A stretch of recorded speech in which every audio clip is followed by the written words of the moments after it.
record button. And then I've got to let our YouTube and Facebook folks in. Let's see here. And we'll get those guys going here.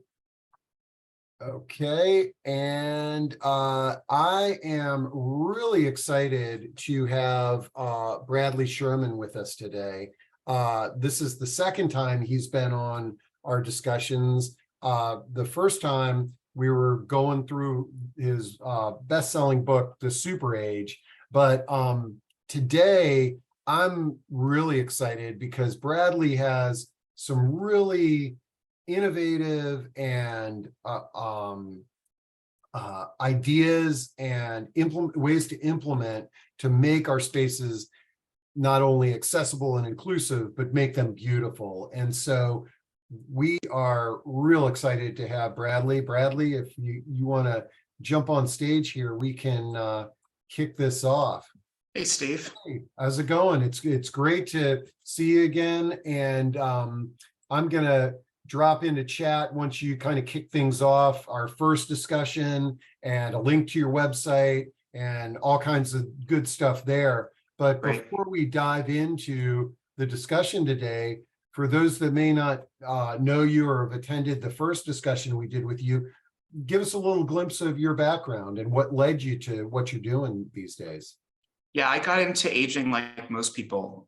There was a family situation, but I got into aging a bit younger than most.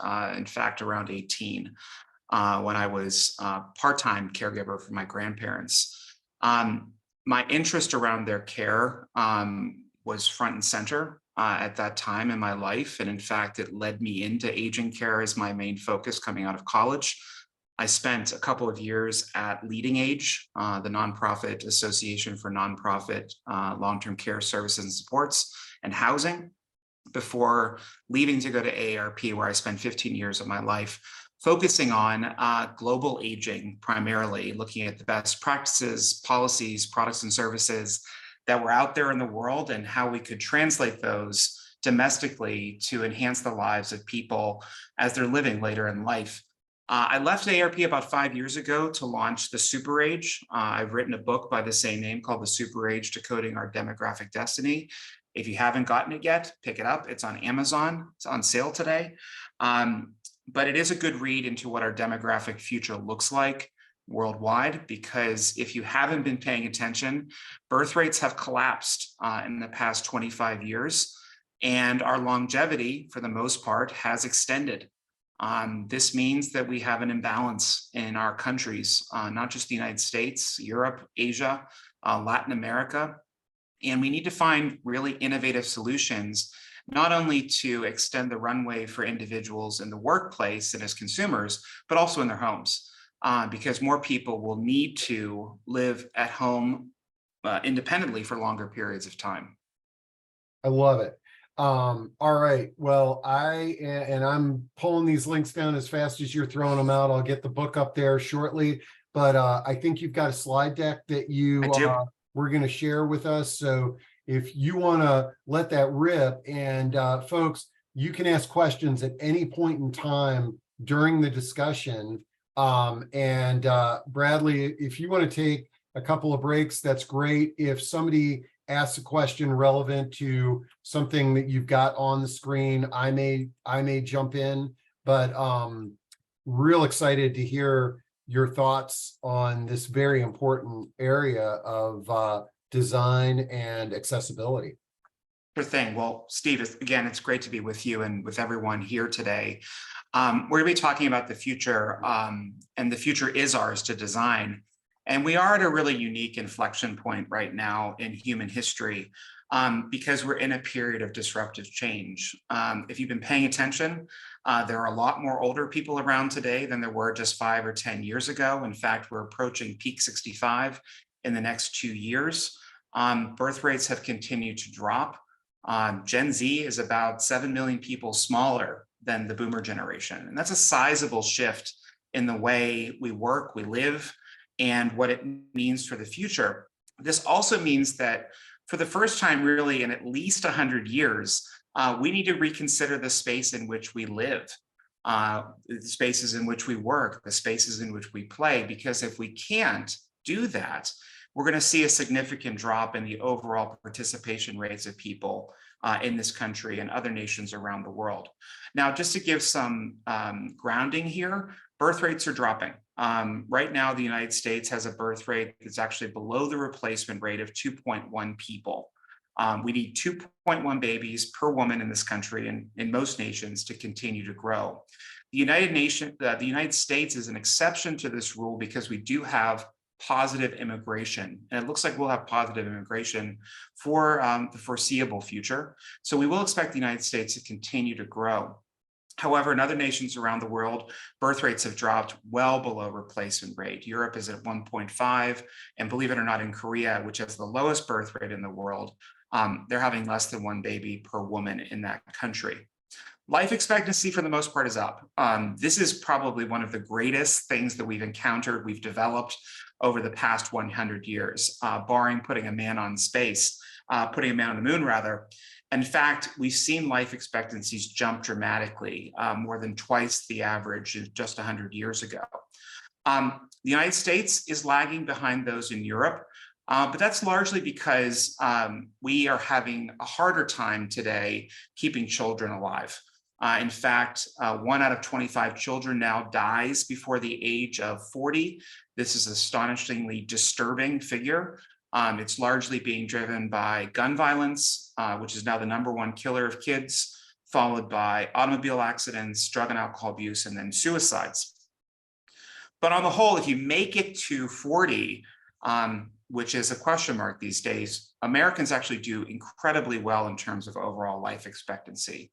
But what does that mean for us? Well, the first thing is we have a changing age structure in this country. There are fewer people at the bottom, more people at the top. We're also starting to see across the United States and around the world depopulating regions in some nations. Believe it or not, Russia has lost over 4 million people since 1992. Japan has lost nearly 3.1 million since since 2014. And last year, China, for the first time, and this is their data, had a contraction of about 850,000 people. Now, you're probably asking yourself, so what? What does this mean to me as an American? It means a lot of things, but really centered in this country, we can find what we call super-age spaces, super-age places. In fact, 5 to 6 states now have populations where at least 1 out of 5 people are over the age of 65. And believe it or not, in half of the states and 3/4 of our counties, deaths now outpace births.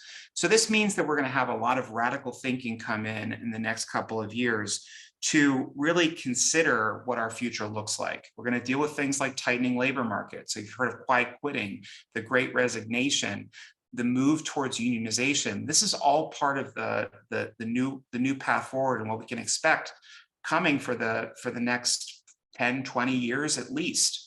We're going to see an increasing pressure on social welfare programs. As you know, Social Security and Medicare are on a collision course to be slowly defunded over time without some type of move. We're also seeing shifting consumer targets. Believe it or not, in 1980, the average age of the American population was 30. Today, it's 39. That's a significant jump. And that means that we've got to think about the way we do business in order to get into the new age. Most of you will know these statistics about how the population is shifting. However, many of you are most likely focused on the end of life. This really substantial growth in the 85+ population. They are now the fastest growing demographic in the world. But when you look down age into the 18 to 34s, we're looking at a significant contraction, and a contraction for the first time really since Gen X. The difference now is that we don't expect the following generation, which we know is Gen Alpha, to be any larger. In fact, we anticipate that Gen Alpha will actually be smaller. So in terms of population growth, we're starting to shrink, or at least starting to level set. The practice of the super age falls into 2 primary businesses. The first is strategic foresight for the future. And we take large amounts of demographic data. We align that with emerging tastes, trends, and technologies, and then we overlay historical examples. What's worked in the past? How have we moved before? What can we expect from previous behaviors that could dictate future behaviors? Because as I like to often say, quoting Mark Twain, history doesn't repeat itself, but it often rhymes. What we found during this period of building our strategic foresight practice was there was a massive gap in the marketplace for organizations doing really good work around inclusive design. In large part because most of the design that we think about today, we think through the accessibility lens and the regulatory framework of the Americans with Disabilities Act. But as the population ages, the number of people living and working with a disability will actually grow substantially. And if we use inclusive design and go past or enhance the ADA standards, we can enhance independence, we can reduce care, and we can actually expand labor and consumer markets. At the end of the day, what we found was the current regulatory standards don't cut it. They make space accessible, but they make accessible for verticals. So if you're using a wheelchair, you might find space more accessible in an ADA design space than not. But if you're in a space that might not consider low vision, you might actually find it quite difficult to engage. And in fact, before we started today, I was talking to Steve about the new American Airlines Admirals Club at National Airport.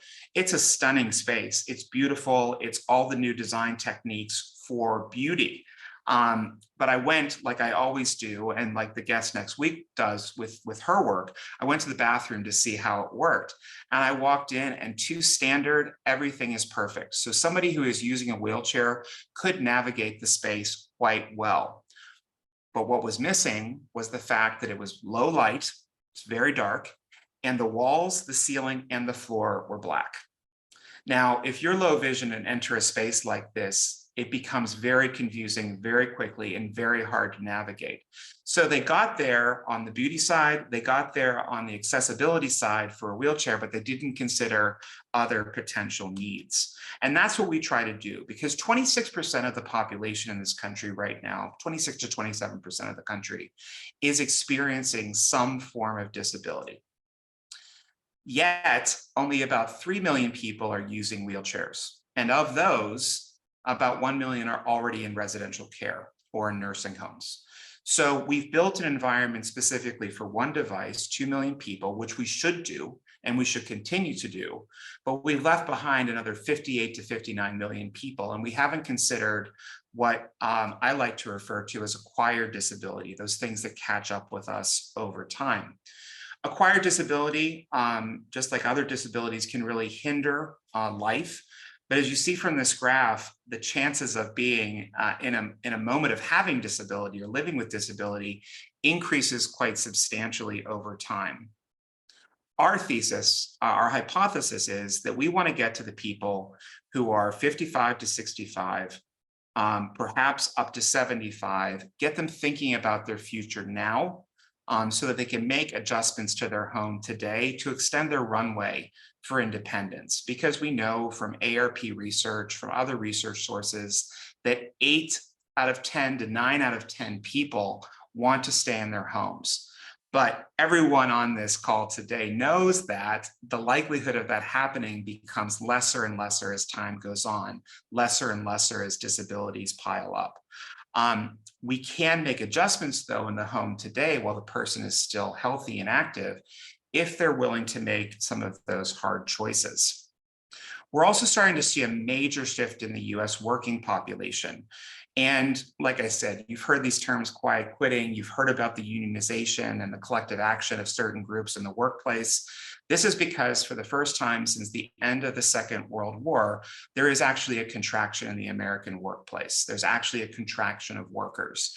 This is going to push more older people into work, especially as that intersection happens with decreased Medicare benefits and decreased Social Security benefits.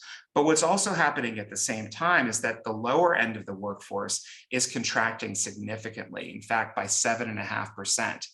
over this period until 2030, believe it or not, or 2033 rather, the number of workers over the age of 75 will double. It will grow by 100%.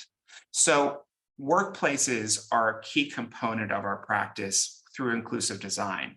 We also do residential, but corporate commercial space is our real significant point of activation. What's also missing, of course, is the conversation about what disabled workers actually bring to the economy. Well, currently today, that number is $490 billion. This is a 2018 stat. That number has grown over time, and this number will continue to grow in the foreseeable future. Just to give a reference point, this is slightly lower than either the African-American Black consumer group or the Hispanic Latino consumer group. So it's quite sizable and set to grow, especially if we can keep people engaged for longer periods of time. It's not just a win-win for the individual, it's a win-win for companies, and it's a win-win for society. Now, accessible space has been around for some time. There's no debating that. In fact, some of the first accessible design happened in that post-war period, largely working with people who had survived polio. In fact, this is the Laurent House in Rockford, Illinois. It was built in 1951 for a woman who was using a wheelchair. And it's a great example of leveraging light, but also leveraging space in a way that allows a person who's using a wheelchair to move freely within the home. Steve, I'm going to keep going unless there's any questions here. I think we're good right now. Okay. Yep. The design, of course, has evolved over time. There's been a massive attempt in new build construction in particular to seamlessly integrate wheelchair users into the environment that currently exists. And this Robson Square, which was built in 1983 in Vancouver, Canada, is a really beautiful example of integrating a ramp into stairs. The stairs needed to be there, but prior to this design, if there was accessibility built in, and that was a if, because those standards weren't put in place to 1992, a wheelchair would be the primary mode of access from top to bottom. In fact, you can see that in this country if you visit Rockefeller Center in New York. The only way to get from the plaza to the skating rink is by elevator. It's your only choice. This allows people more independence and a greater ability to be part of the larger community.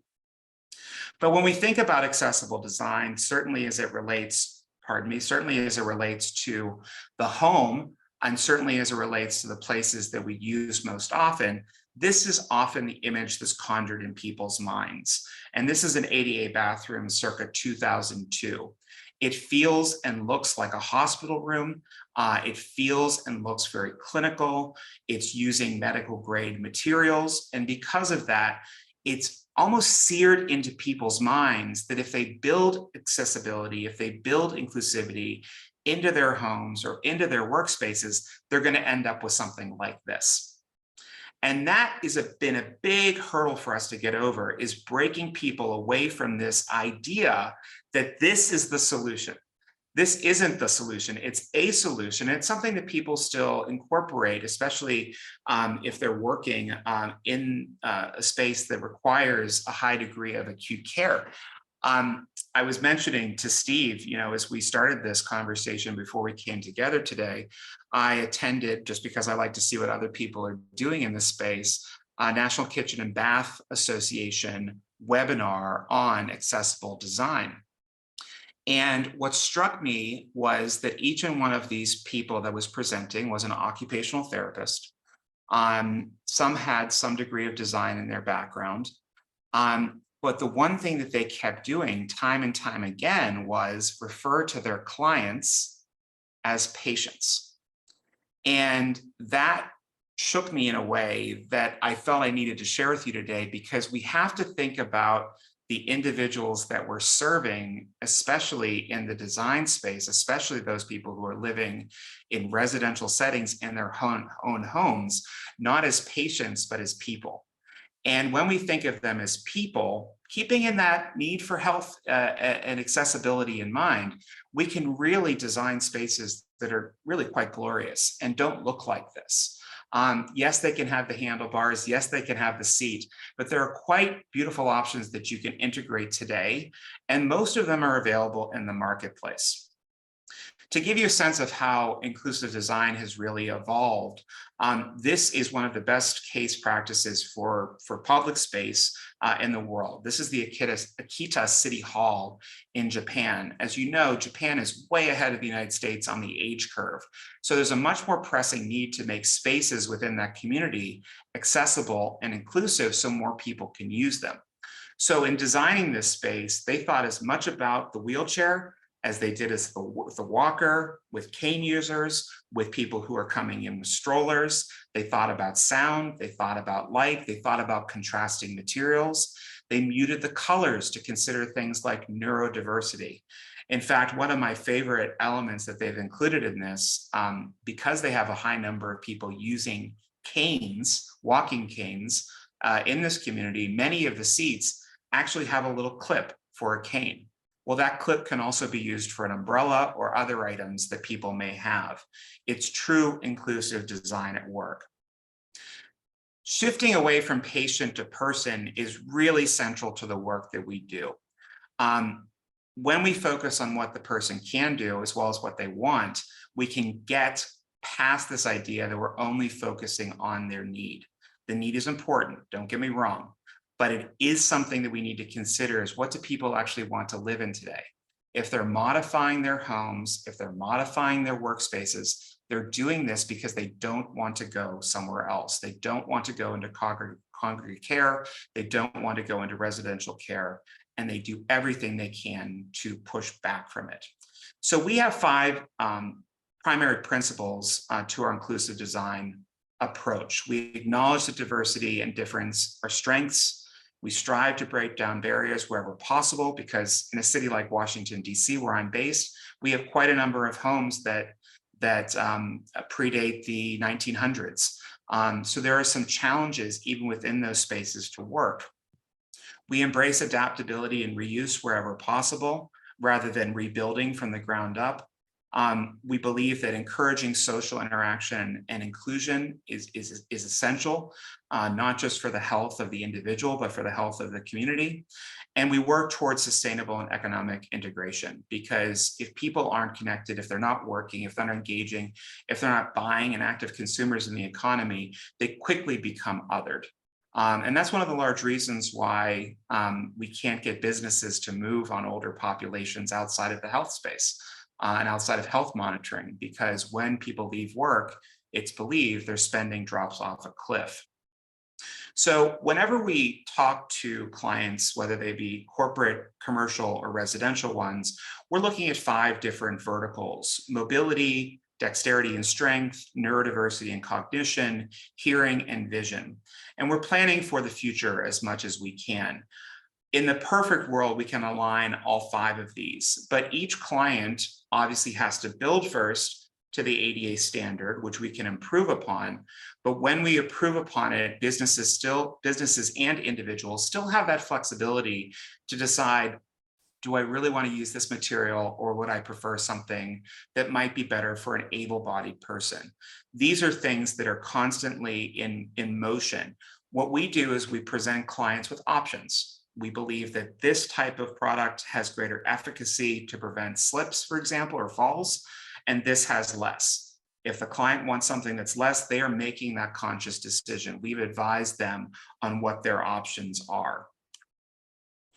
We also follow a stage segmentation philosophy, meaning that one size doesn't fit all. We consider, whether people are working or whether they're not. We consider, are they living in a home that they own, or are they renting? Are they living with a spouse? Are married rather? Are they living with a boyfriend or a girlfriend? Do they have children in the home? Do they have adult children, and do they live close by, or are they visiting? Are they also the primary caregivers for their parents, or living in a multi-generational setting? How connected are they to their faith? and to community-based resources? Do they have close friends nearby? What's their idea around technology? Are they analog technological users, rather, pardon me? Or do they love digital technology and all the new fancy things? And then are they active, or are they not? Are they couch potatoes? This gives us a greater picture about what the runway might be and what interventions we can consider and we might present to the client for their specific space. And we're talking about residential here. So the business case I wanted to share with you today is a project we've been working on for the past year. This is Rabbit Hill in Sewickley, Pennsylvania, just about 20 miles or so outside of the city of Pittsburgh. It's a small, tight-knit community, high net worth for the most part. And this community is very, very tight-knit. And people there thrive off of community engagements. What's interesting about this house, just as a side note, is this house was also built in 1951, the same year as the Frank Lloyd Wright structure in Rockford, Illinois. It was also built for a woman who had had polio as a child and was a wheelchair user. But it was inclusive design, or accessible design as people knew it in the 1950s. So this ramp that you see here is quite steep. It's been there since the house was built. The ramp was put in place because there wasn't the ability at the time to really put, in a cost-effective way, an elevator into the home. But it was and is first floor living today. The client profile, just to give you a sense of what we're working with here, a high net worth, semi-retired couple in their 70s. And as I share this, I want people to understand that the individuals that seem to be most interested in this right now are those high net worth individuals that do own their home. These are the individuals that have the most interest, knowledge, and seemingly desire to put out resources to stay in their home as long as possible. That doesn't mean we should be trying to serve for middle and low income. What it means is these people are willing to pay. They're the market that currently exists. This couple has no dependent children or grandchildren, no one else living in the home. They are active and engaged in the community, regularly doing sport, regularly walking, regularly boating. They are what we call superagers. They are these really unique category of individuals, of older adults. They, like most people, are seniors housing averse, and they really want to extend their runway in independent living. And we know their health conditions. One suffers from hearing loss, also stroke. The other is suffering from arthritis. All of these things came together to help them understand that their current living situation, which is an 1895, 3-story, about 4,000 square foot Victorian with a detached garage that's down a hill, was no longer right for them. It was just becoming too much for them to manage as a couple, and certainly as a couple that is aging and wants to age in place. We had some project goals that we attempted to get to. We wanted to minimize the appearance of accessibility. They didn't want it to look like a hospital or a nursing home. We wanted to seamlessly integrate safety into everything that we did. We wanted to maximize beauty and functionality. We wanted to lower their overall maintenance on the property, and we wanted to leverage technology wherever possible. This is the original layout of the house from 1951, the layout that the current owners inherited. Tight kitchen, no ability to move wheelchair around, tight dining room, very small bathrooms, albeit 2 on the first floor and 2 bedrooms on the first floor. It just wasn't going to cut it. What we did is essentially completely rework the space. We moved the bedroom to the far side of the house. And in fact, the primary bedroom or main bedroom or master bedroom, whatever vernacular you use, this is a fully ADA wheelchair compliant space, meaning that all the door widths actually meet standard. The bathroom meets an ADA standard. The bedroom, a wheelchair can move fully around, and even within the master closet or the main closet of the house, a wheelchair can easily enter and access the space that's there. Now, What we struggled with is that we're not architects. We're advisors. We have designers on team. What we struggled with was the architects. The architects became one of our main headaches because when an architect hears accessible, they immediately go to ADA compliance. So this floor plan in the first iteration had not one, but two accessible bathrooms on the first floor, including the powder room, which you can see, which is about just in the middle to the left, right of the screen.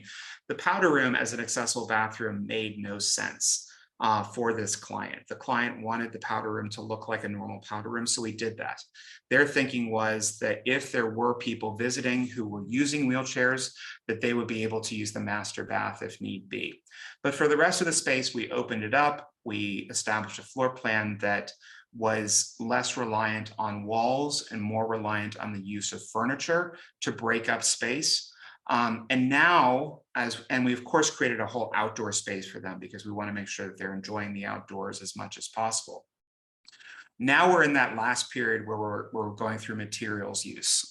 What type of materials go throughout the home? And of course, within the kitchen has really been a cool space for us to work with them because we've been able to integrate things like shelving that can actually pull down. So you don't have to get up on a ladder to reach.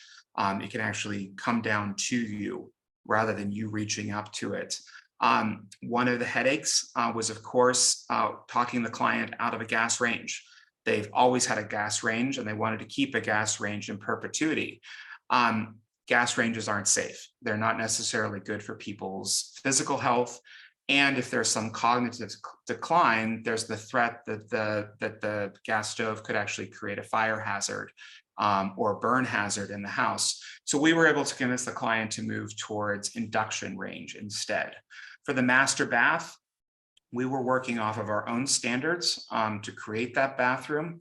But the client really wanted large scale tiles. They wanted large format rather than small tiles. And you can use small tiles, 1 inch or so, 2 inch or so, hex pattern. They're like the ideal, especially if they have a rough hewn to them, like a rough marble rather than a polished marble. They work about the same as the medical grade tiles. The client didn't want it. And we know that even though most falls don't happen in the bathroom, the ones that do happen there are the hardest. Throughout this process, because we were working with product distributors in Pittsburgh, we were able to find one really phenomenal tile distributor and said, here's the challenge that we have at hand. We've got this client.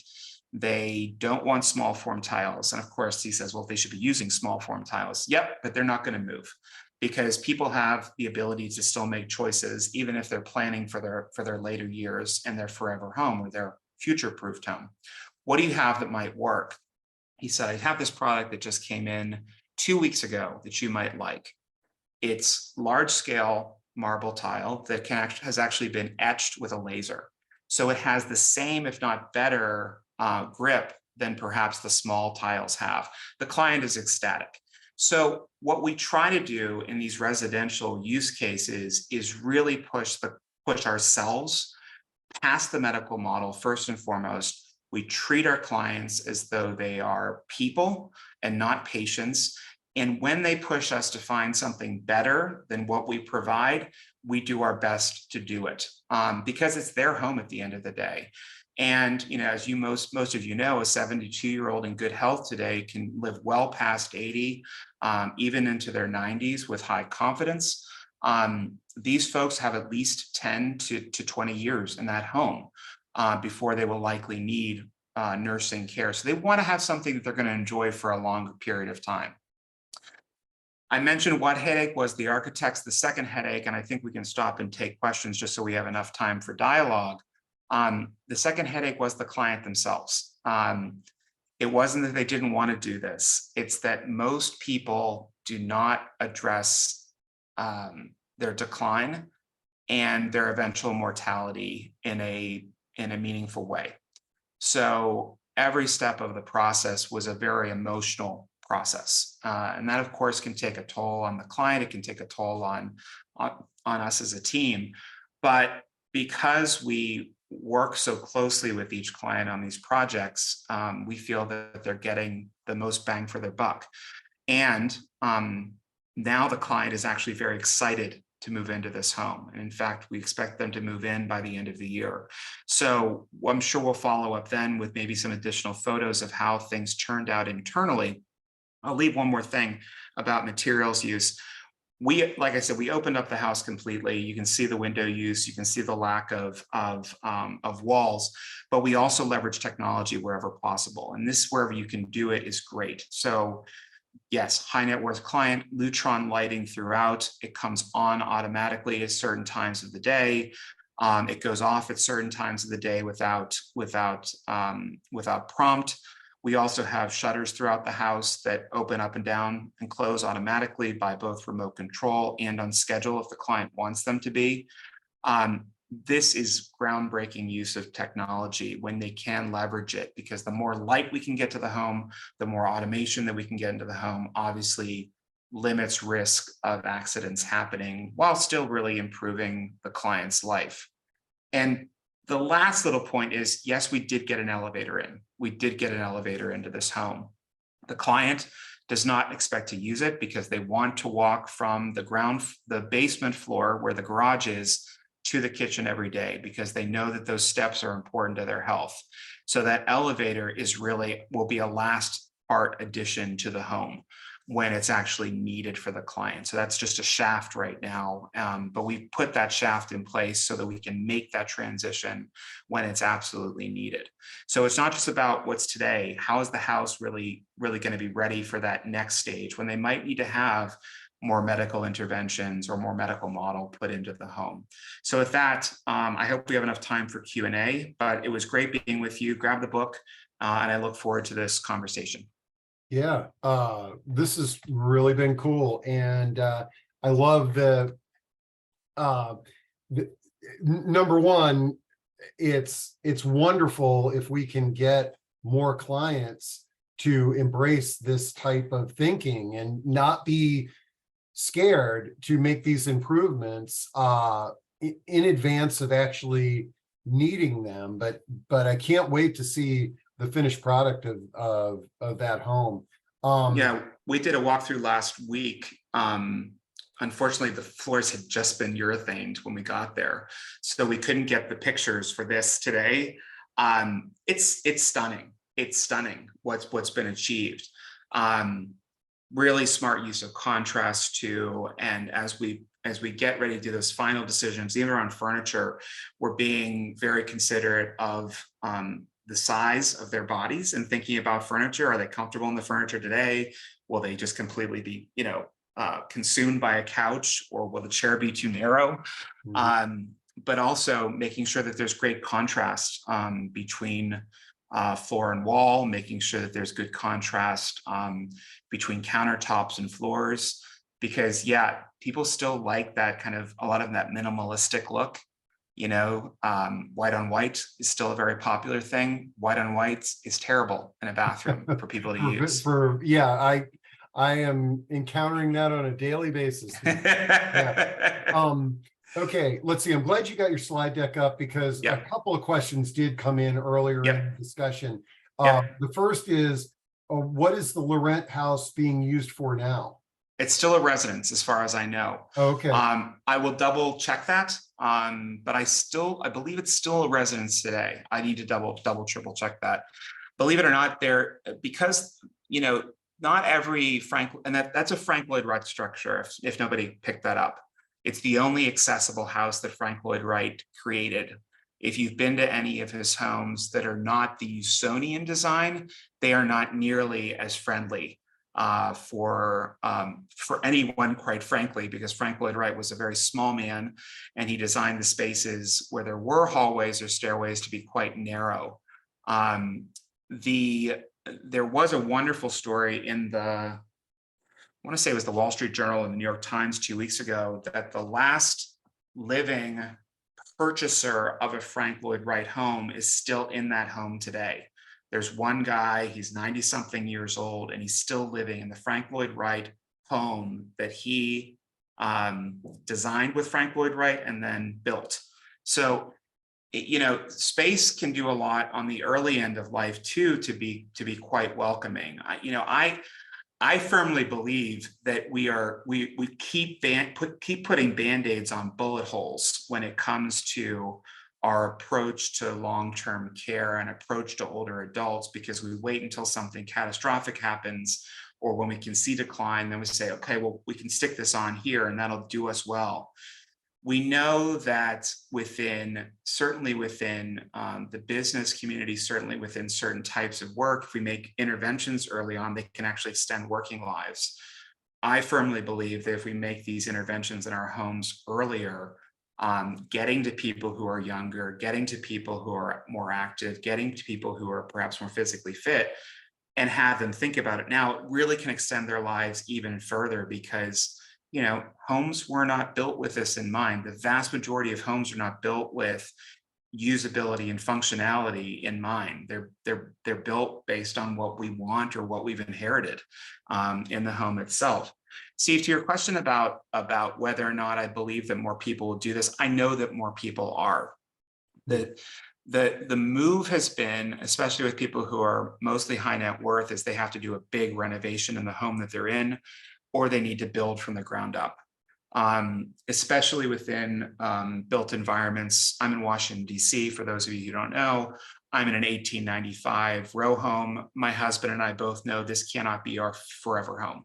We have already come to that conclusion. So I'm 45. We're already planning for what our next home will look like and where we will need to live. For us, because we're urbanites, it will likely be in a condo, because that's going to be what we can get the most out of. But each and every person, each and every client really is living in their own reality.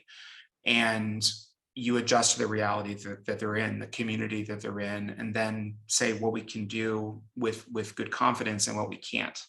And then how long we think it can really extend their runway. Great. I love it. We had a request to go back to the image of that beautiful staircase in the very beginning. Yeah. I really admired that as well. I mean, what a great example of beautiful and functional design. Mm-hmm. And it kind of reminds me how I've seen in some residential properties where folks a designer will still keep the front steps of the home, but create an accessible walkway that's kind of like parallel to the structure. But that's beautiful. And that's in Vancouver, in Canada. This is a public building. It predates the regulatory standards around accessibility. So people know, regulatory standards tend to have a genesis, and there's a group called the International Standards Organization, and it's all of these different countries and all these different individuals from around the world. They come together and they build out these standards. That's why when you move from place to place, like your electronics work, your plug might be different, but your electronics still work in those places. The standards organizations also tend to apply accessibility standards worldwide too. So there are similar accessibility standards from nation to nation. But this didn't happen until the 90s. And like I said, they're mostly centered around the most extremes of disability, people who are wheelchair users, people who are blind, people who are deaf. They don't consider intersectionality in any way.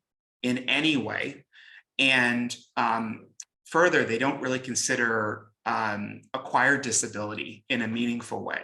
Like what I have low vision. I can't use a bathroom in any hotel in the country because they use the wrong materials on the sink. They use the wrong materials on the counter. The lighting's too dark inside.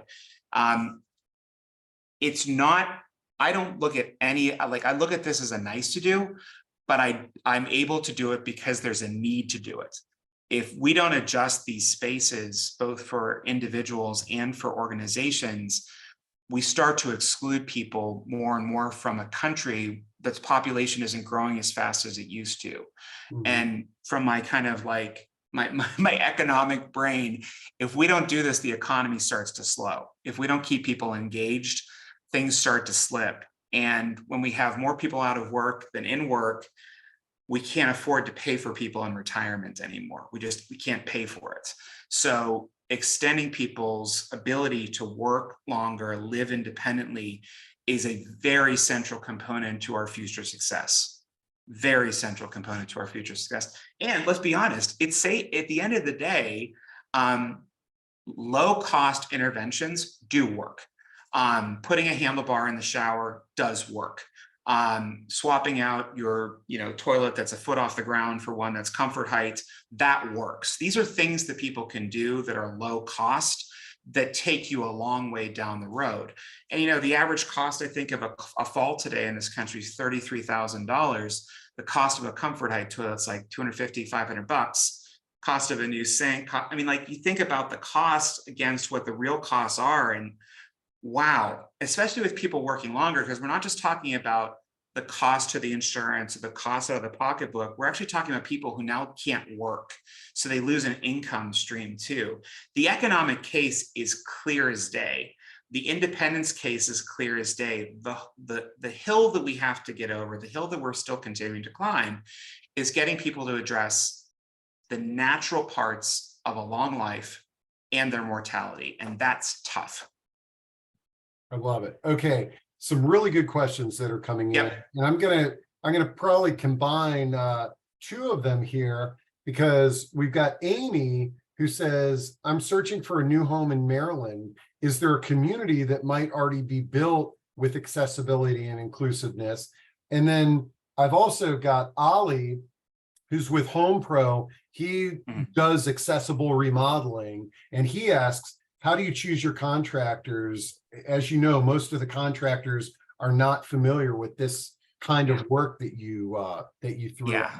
So we don't have a prescribed model, because we work across the country for choosing contractors and working with architects, and each one is an uphill climb. What we aspire to do long term is create a set of standards, which we have, but we haven't put them into the marketplace yet for other people to buy and then learn from, especially contractors. We essentially want to certify people in this. That's the way we think that we can get to good scale, not only for our business, but also for our mission, which is to keep people engaged in the community as long as possible. But each time it's an uphill climb. Architects are awful at this. They are just awful at this. I have many an architect friend, but think about it. Since 1992, they've been trained on, this is accessibility. This is how you do it. This is how you tick the box. So when you tell them that box is wrong, or that box is just a starting line, their brains, their really wonderfully creative brains, can't get past it. Well, why would you want an accessible bathroom in the master, but not the powder room? Or why would you not want them both to be that? Well, because the needs are different. And because if you can solve for both people on the same floor in the same space, you don't have to replicate the model twice. You don't have to do it 2 times over. And the client didn't want it. Like, imagine that fight between an architect and the client saying, we don't want that as that. But he goes, but it is accessible. It's like this weird circle that we went through. We finally broke it down, and we finally got to that point. To the latter question, are there communities in Maryland? Yes, there are communities that are better designed than others. The communities that are built for 55 plus tend to have this thinking in mind. These are great options for some people. There is a whole other category of people, though, that want to stay in their communities, that want to stay in an age diverse community with services and supports within walking or a short cab or bus ride away.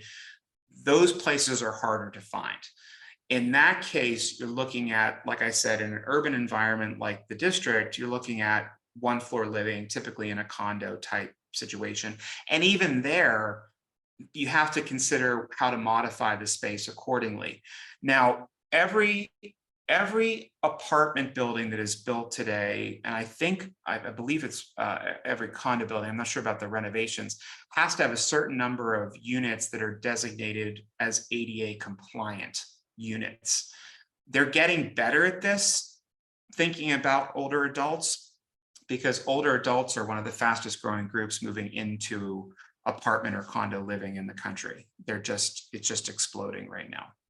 Well, Steve, your question about the marketplace. I mean, we've had this conversation before, but I'll share it kind of broadly with the audience. There's a lot of people that are locked in their homes right now. They bought a home 40 years ago. If they sell it, they're going to lose that equity because they're going to have to put it back into another property. That scares them, especially when they're downsizing. So there are things that people can do, like they can get certain loans within that to basically borrow on the house's value to make these renovations. So they're not losing out big time in the end. They still have to deal with a big physical plant of a house if it's oversized for them. But again, each person's situation is very unique. One size does not fit all. If you approach it that way, it really muddies the waters. this is great. Okay. Well, I've been in enough discussions with you and Ali and Louis Tenenbaum, who's on this call too, Yep. to Amy, one thought, and it intersects with what Bradley was saying, is to start first with where you want to live and the lifestyle that you want to live. And I'm going to drop a link into the chat for some of the local safe and accessible contractors. In the same way that you have sort of your mechanic look at a home, having somebody like Ali from Handy Pro like look at some of the homes that you're interested in. Because here's the thing, even if you bought a home from somebody that made accessible improvements, those are very customized to the needs of that individual. Sort of look at the home that Bradley has showcased today. This is very unique to that customer. I'm sure a lot of those improvements would be helpful to anybody, but but this is an exciting time for you, Amy, to really, find a place that you want to be in and then customize it to your current and what you are looking at in the future. Would you say that's a good explanation there, Bradley? Yeah, I would. I think that also whenever anyone does a renovation, so you might say to yourself, I don't need that grab bar today. If you're renovating a bathroom today, the first thing we tell anybody, this is free, get the backing in the shower properly. If you're ripping it out, like make sure that the bathroom can actually support a grab bar. If you need it in the future, if you absolutely refuse to put one in, I think it's silly not to. But if you absolutely refuse to put one in, get the backing put in the shower and get the backing put in next to the toilet. Contractors will charge more to widen doors. That they won't necessarily charge for extra backing, but to widen doors is an expense. If you're thinking about this is my forever home, yeah, you probably want to consider whether or not at least your front and bedroom door are at least the standard width for wheelchair use. You have to consider that. Because imagine the horror of being in your house and not being able to get into your bed. And we've seen this. There's a great project at the University of Pittsburgh right now called the Healthy Home Lab. Oh, we've got them on next month. Oh, good. These guys are amazing. We're working with them. They're phenomenal. But they occupy, again, an 1890 Victorian house that sits on the campus of University of Pittsburgh in Oakland. And prior to them taking over this house, it was a home. Some people lived there. And the woman that lived there died there. She lived in the dining room. There was no bathroom on the first floor. There are 20-foot ceilings in this house. To bathe her, they needed to carry her up the stairs if they took her to the shower, or sponge bath her in the living room, and she could not toilet. She had to use a bedpan. Like, I'm sorry, this is the emotional side of me getting into this now. That is dehumanizing. It is dehumanizing because they couldn't afford long-term care. They couldn't afford it. Hey, and so I would put that into frame too. Like, we're talking about almost two different categories here, but the Pitt folks are phenomenal because they're considering this in a really old space. Yeah, I'm really excited. That's on August 25th. We're going to have that discussion. Bradley, can you hang on for a little bit and we'll get through the rest of happy to stay on. Questions and comments here. And thanks for all the great stuff that people are dumping into chat. Oh, actually, let me share a few of this. But when we were talking when Amy was asking her question about moving, she said, hey, it would be great if contractors were certified for this stuff. Yeah. There are certifications. There are certifications. The There are CAP certification. certification. Yes. But I would be remiss not to mention CAPS, and I think Lewis's group is working on some type of certification too, yeah, if I'm not mistaken. Yeah, there are certifications out there. What you have to look for if you're working directly with a contractor, great if they have the certification, but make sure that they understand your wants and needs too. Like, anyone can build to a standard, but very few people can build to what folks actually want, to kind of meet in the middle on this. And yeah, you might not build the perfect space. That's a risk. But if the risk gives people joy, and joy in the space that they're living, I think it's worthwhile, especially if they know what the risk is up front. So yes, you can find these CAPS folks, you can find other certifications that are in the marketplace. You should look for these people. But like I said, sitting in on this kitchen and bath association call the other day, these folks all were CAP certified. yeah, They were all occupational therapists. And when I saw the products that they were putting up as their real showpieces, I got a little sick in my stomach. I'm not going to lie. I got sick in my stomach because it looked like every other hospital bathroom that you'd encounter today. The difference is the grab bar had a pop of color. yep. Okay, so the grab bar is red. Great, that has a higher degree of efficacy because people know that that's what you grab, and it's red means danger, and it's great for people with cognitive decline. But it didn't look beautiful in the space. So I think whenever you can at least attempt to marry the two, you're doing a great service. And that's what people want. I think they want something that's beautiful. And Steve, you and I have talked about this till we're blue in the face. People want to feel human. They want to feel as close to the center of life and society as possible. The second we start making these modifications in their home that look medical, they don't feel human anymore. Yep. You have told they are then, if they've acknowledged it or not, they've signaled to the outside world they're in decline. And if we know one thing about people with acquired disabilities, they try to hide them as long as they can.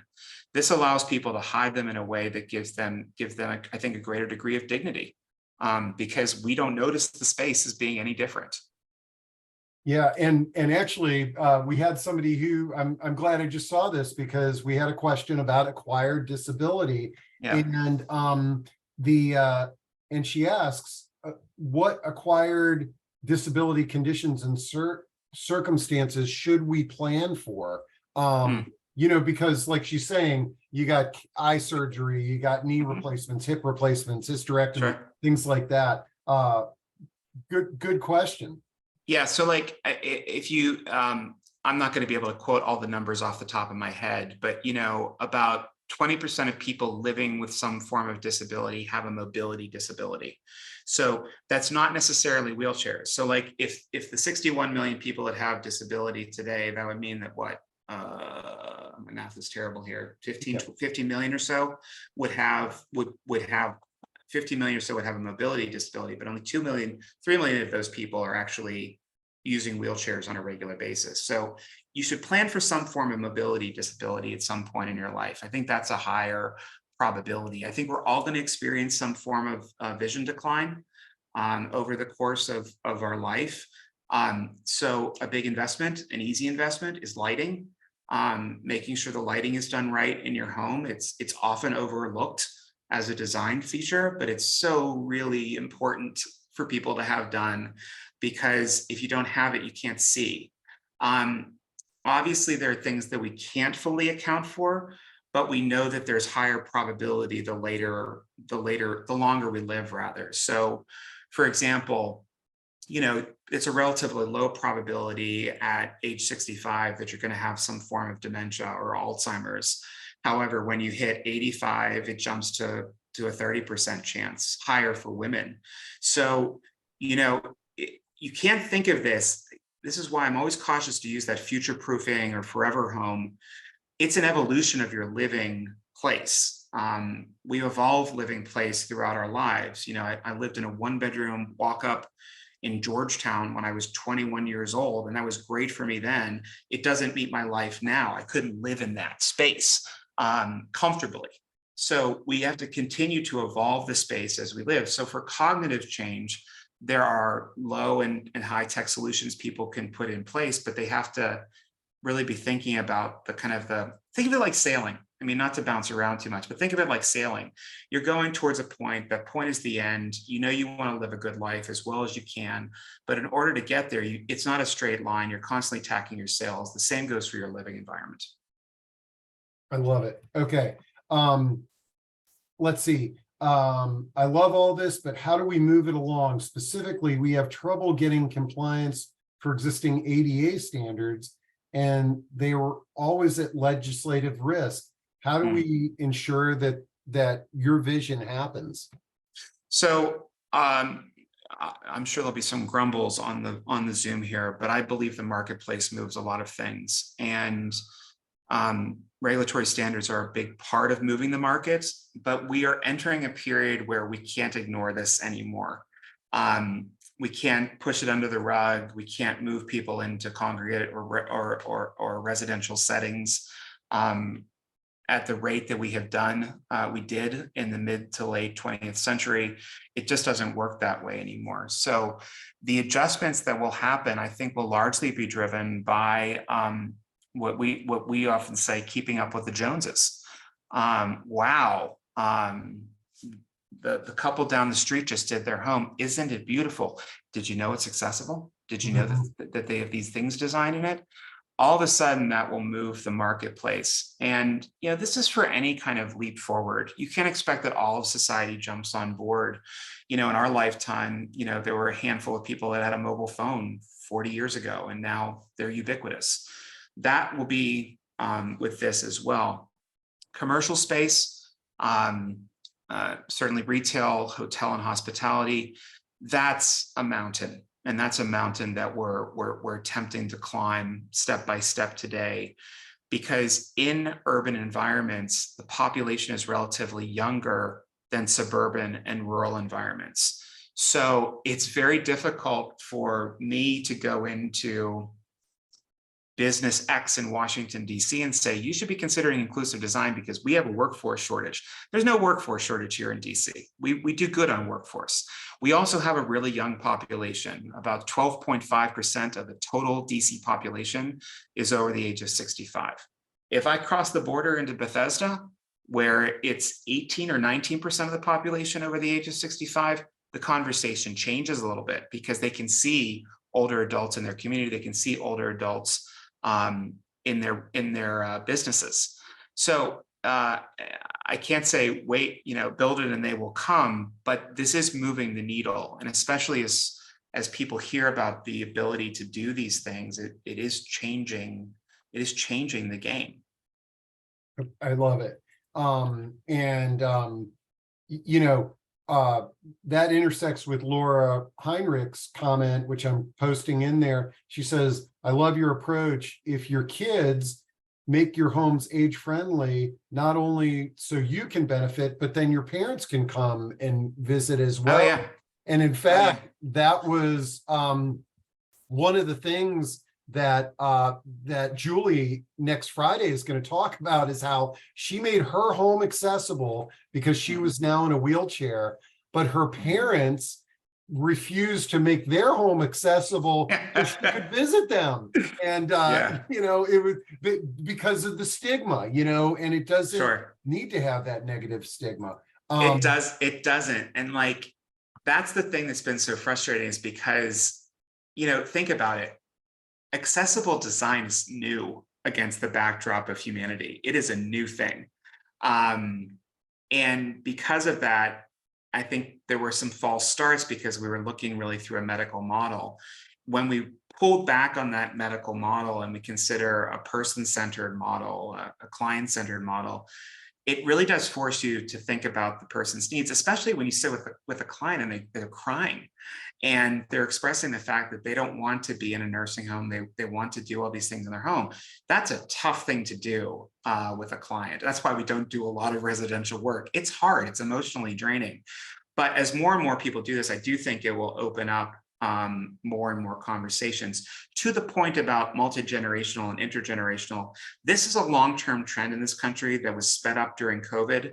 So I do think that working age adults that might be living with their parents or vice versa are going to be forced to confront this in their own homes. And whether those are ADUs that are built in the back of the house or modifications made to the front of the house, these are things that a growing cohort of people will have to consider.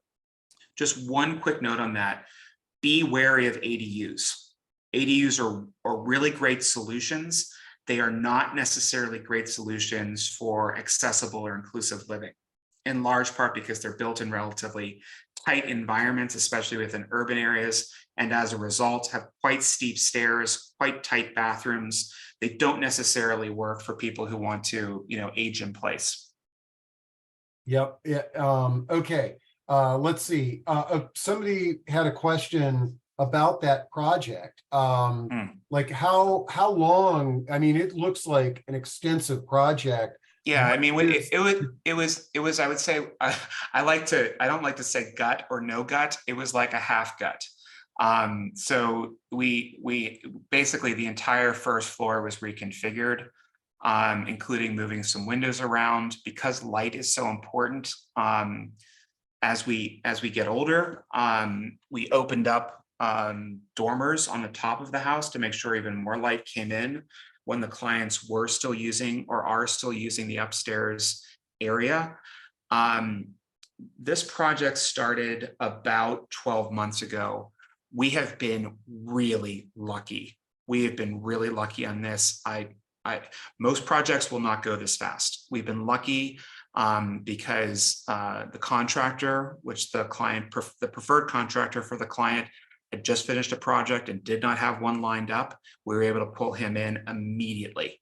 And even though we didn't have the designs done yet, we had not fully negotiated with the architect on what was being done. We said, get in there and demo, because we knew we were going to take out that first floor. We knew we had to rework it. So we were able to do things pretty fast because we knew that certain things had to go. Certain things were just not going to fit. Like I said, floors are in, cabinet install is next month. Tile and bath install is about 6 weeks out. And then we start moving furniture in. So, if we're lucky, we'll be in by Thanksgiving, but definitely by Christmas. We're on track for everything. Wow. We got lucky. We got lucky. So I want to make sure that's clear. We got really lucky. We got really, really lucky. And everything that we ordered, there was no supply chain disruption.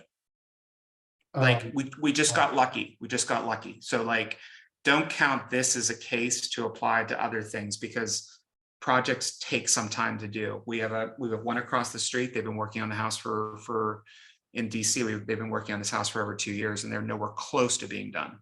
So you got to hit. You got your own contractor issues, but you also got local official issues that you have to deal with too. Okay. I tried to get most of the questions and comments, address those. We'll definitely have Brad back on again, but let's close with your thoughts on Ellen, who says by 60 illumination needs to increase significantly since we perceive only about a third of the light that we see at 20. What are your thoughts on design and lighting? And I'm going to drop in a discussion that we had on lighting for folks if you missed that as well. Yeah, I mean, listen, it really depends on a lot of this boils down to economics. And I don't mean to be flippant about that, but it really does.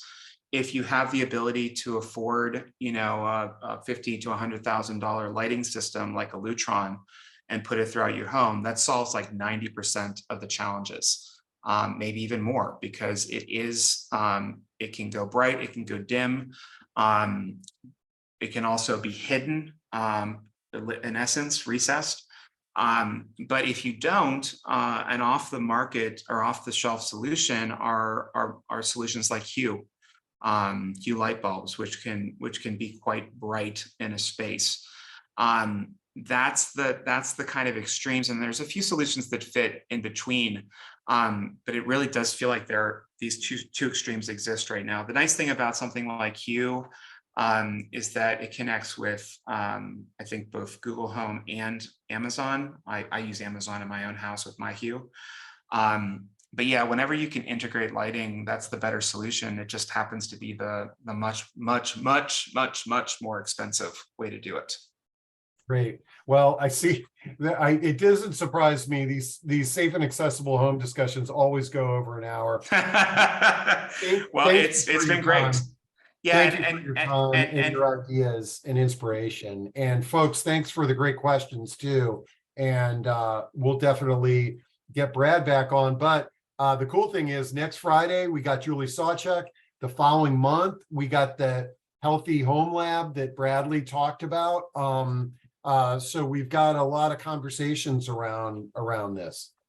Yeah, and obviously, like for everyone who's on the call today, I think you have my email. If you don't, it's bradley@thesuperage.com. I do my best to get back to everyone who writes. Please follow up. I'd love to continue chatting.